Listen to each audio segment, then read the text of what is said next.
प्रिय विद्यार्थियों, good morning.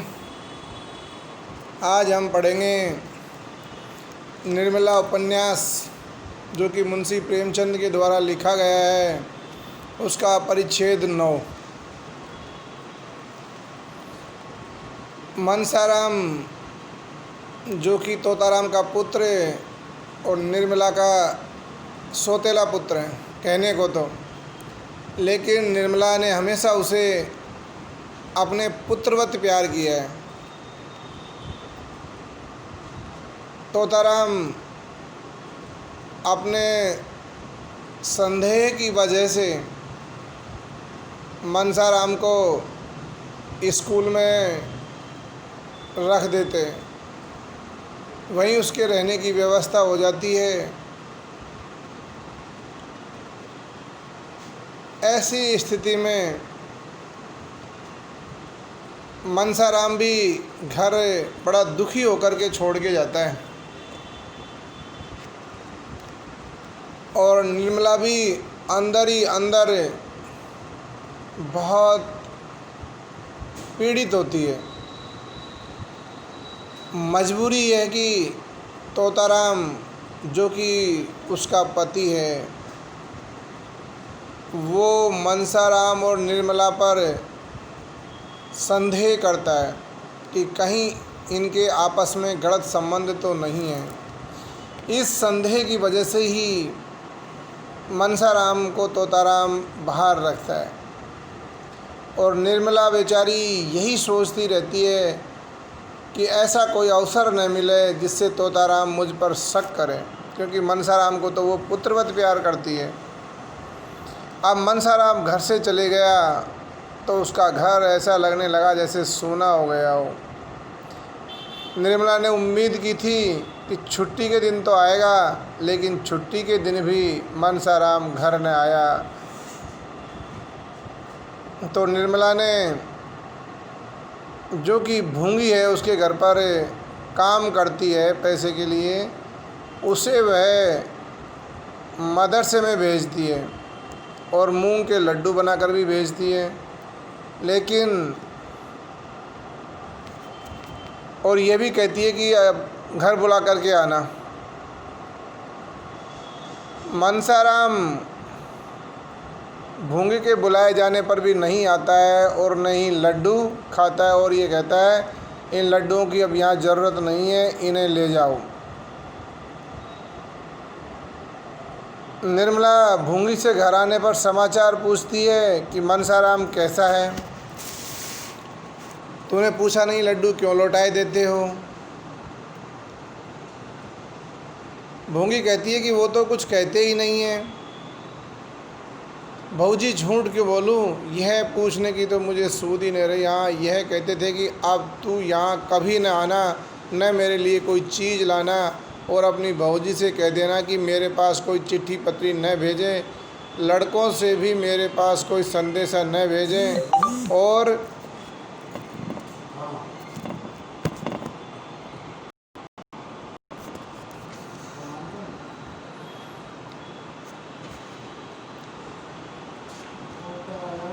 एक ऐसी बात कही कि मेरे मुंह से निकल नहीं सकती, फिर रोने लगे। निर्मला, कौन बात थी, कहो तो।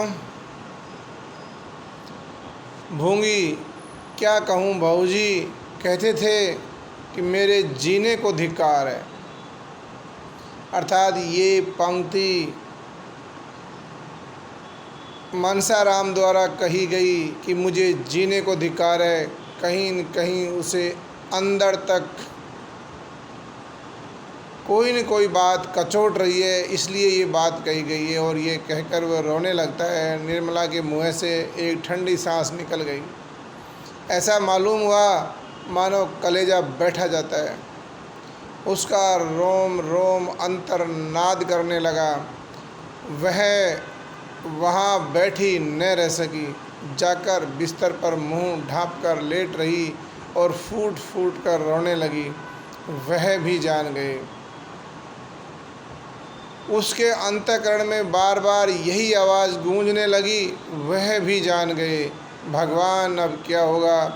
जिस संदेह की आग में वह भस्म हो रही थी अब सतगुण वेग से धधकने लगी। उसे अपनी कोई चिंता न थी। जीवन में अब सुख की क्या आशा थी। जिसकी उससे लालसा होती, उसने अपने मन को इस विचार से समझाया था कि यह मेरे पूर्व कर्मों का प्रायश्चित है।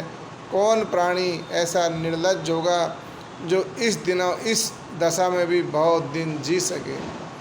कर्तव्य की वेदी पर उसने अपना जीवन और अपनी सारी कामनाएं होम कर दी थी। हृदय रोता रहता था, पर मुख पर हंसी का रंग भरना पड़ता था।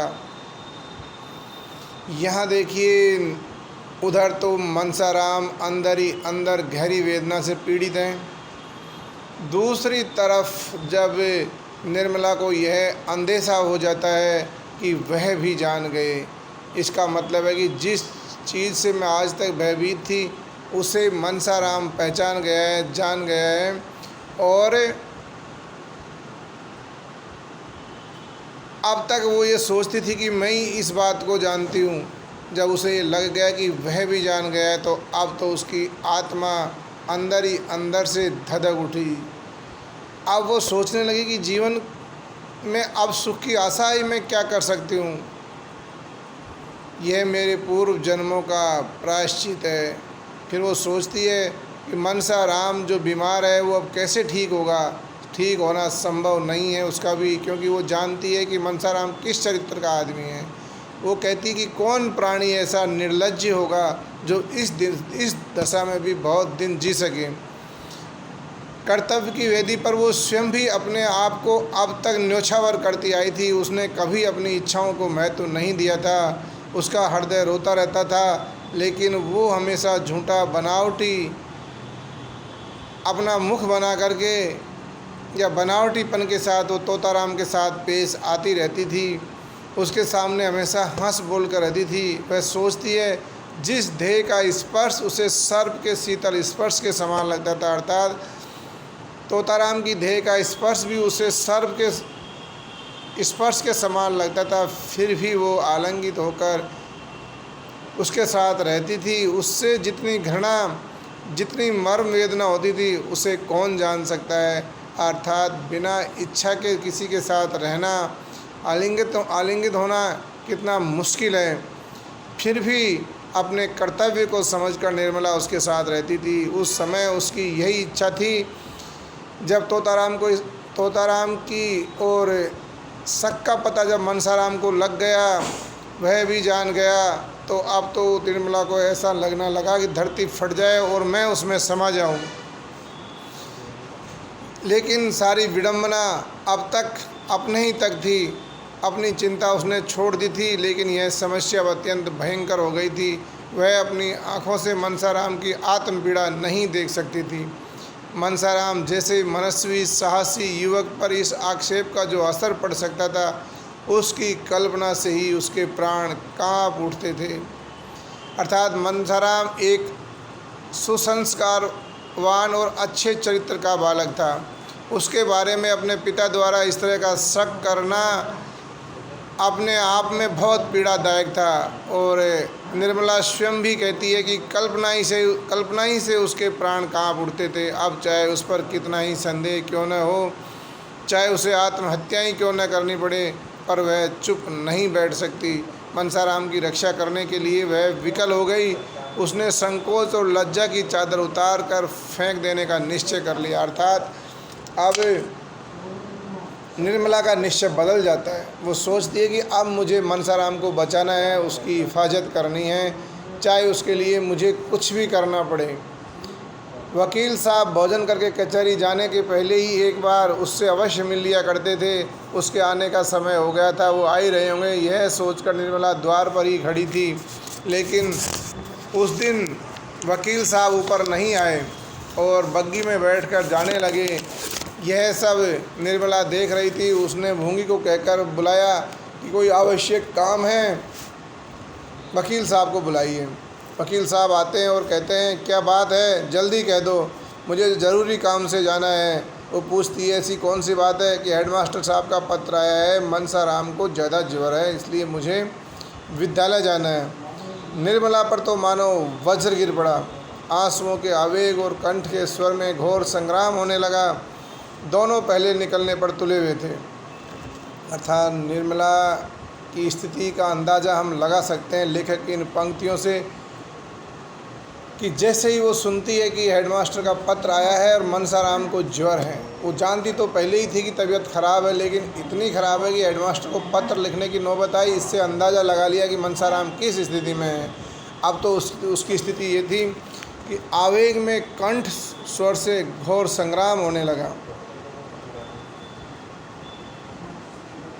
अर्थात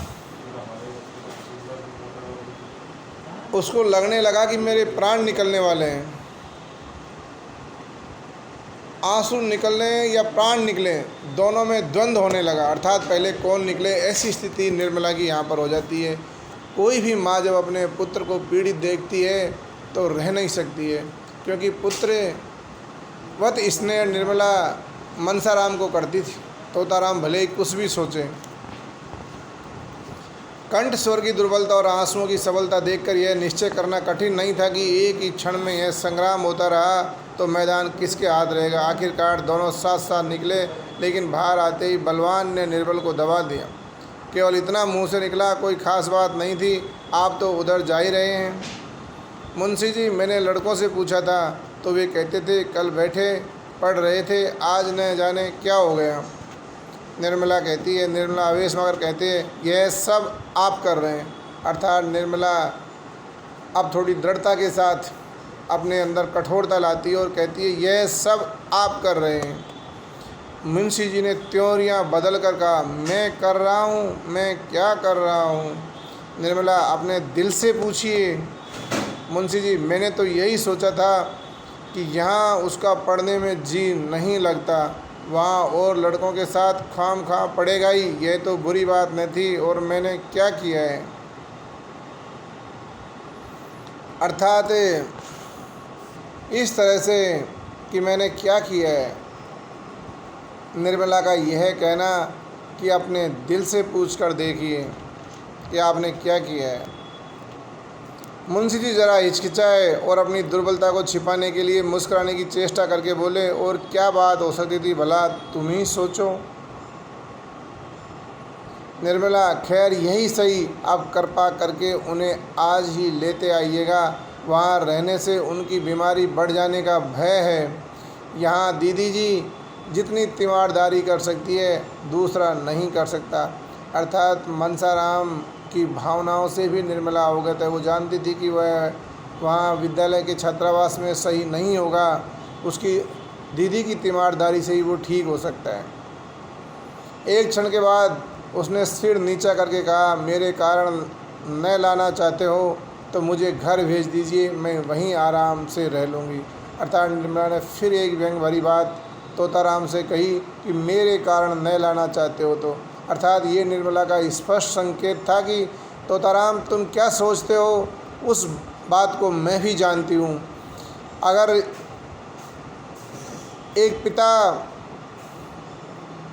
सच्चरित्र होता तो ये बात कहने पर पानी पानी हो जाता, लेकिन मुंशी जी ने कुछ जवाब न दिया और बाहर चले गए। एक क्षण में गाड़ी स्कूल की ओर बढ़ गई। मन, तेरी गति कितनी विचित्र है, कितनी रहस्य भरी हुई है, कितनी दुर्भेद है, तू कितनी जल्दी रंग बदलता है, इस कला में तू निपुण है। लेखक यहाँ पर कहता है कि देखिए, तोताराम फिर भी अपनी भावनाओं को जाहिर नहीं होने देता है। अंदर से तो वो भी सब कुछ जानता है। यहाँ पर कहता है कि मन, अर्थात इस मन कितना भेद छुपाया रहता है। वो कहता है कि तेरी गति कितनी विचित्र है, कितने रहस्य से तू भरी हुई है, कितने रहस्य तेरे अंदर भरे हुए हैं, कितना दुर्भेद है, तू कितनी जल्दी रंग बदलता है, इस कला में तू निपुण है। आतिशबाजी की चरखी को भी रंग बदलते कुछ देर लगती है, पर तुझे रंग बदलने में उसका लक्षांश समय भी नहीं लगता। जहाँ अभी बात चलता वहाँ फिर संदेह ने आसन जमा लिया। वह सोचते थे कहीं उसने बहाना तो नहीं किया है। अर्थात इस तरह से तोताराम इस विद्यालय की ओर बढ़ते हैं। दूसरी ओर निर्मला पीछे से चिंतित रहती है, अंदर ही अंदर आर्तनाद कर रही है और कुढ़ रही है। आप देखिए निर्मला आगे क्या कदम उठाती है, उसको हम अगले भाग में अध्ययन करेंगे। धन्यवाद।